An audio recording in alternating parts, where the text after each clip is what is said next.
हासिद, कुआं, तोहमत, जिंदा, ये सारे तो रखते हैं। सूरज, चांद, सितारे तो फिर मंजिल पर ही मिलते हैं।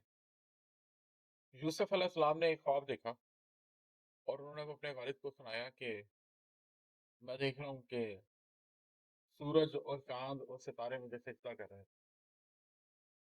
तो यूसुफ अलैहिस्सलाम के वालिद ने उन्हें फरमाया, याकूब अलैहिस्सलाम ने फरमाया कि अपने ख्वाब का जिक्र अपने भाइयों से ना करना, क्योंकि वो उस ख्वाब को इंटरप्रेट कर लिया था उन्होंने इमीडिएटली। लेकिन उसके बावजूद, भाइयों को वो ख्वाब ना सुनाने के बावजूद, नतीजा ये निकला कि उनके भाइयों ने हसद इख्तियार किया और यूसुफ अलैहिस्सलाम को कुएं में फेंक दिया। उसके बाद एक यूसुफ अलैहिस्सलाम की पूरी कहानी है। पहले उन्हें कुएं में फेंका गया, पहले उनके साथ उनके भाइयों ने हसद किया, फिर उन्होंने उन्हें कुएं में फेंक दिया, फिर अजीजा मिस्र की बीवी ने जुलेखा ने उन पर तोहमत लगा दी, फिर उन्हें जिंदान में फेंक दिया गया। लेकिन इस सारे का अंजाम क्या हुआ कि उनको उनके ख्वाब की ताबीर हासिल हो गई और आखिर में उनके वालिद, वालदा और उनके भाई, उन्होंने भी उनकी दोबारा ताजीम की। वही भाई जिन्होंने हसद किया था वो उनके आगे झुक गए। तो हासिद, कुआं, तोहमत, जिंदा, ये सारे तो रस्ते हैं। सूरज, चांद, सितारे तो फिर मंजिल पर ही मिलते हैं। जो आपके साथ आपकी जिंदगी में लोग हसद करते हैं, आपको किसी कुएं में फेंक देते हैं, आप पे तोहमत लगा देते हैं, आपको जिंदान में डाल देते हैं, ये जिंदगी में किसी बड़े मकाम पर पहुंचने के रास्ते होते हैं। इससे डरना नहीं चाहिए, इनसे घबराना नहीं चाहिए।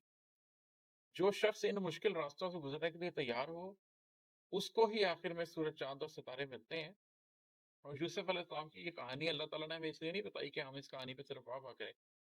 आप भी अगर अपनी जिंदगी में ये फैसला कर लें कि आपने अल्लाह के लिए किसी रास्ते पे ऊपर चलना है, तो जिंदगी में आपको बहुत लोग मिलेंगे हसद करने वाले, आपके लिए कुएं खोदने वाले, आप पे तोहमतें लगाने वाले, आपको जिंदान में डालने वाले।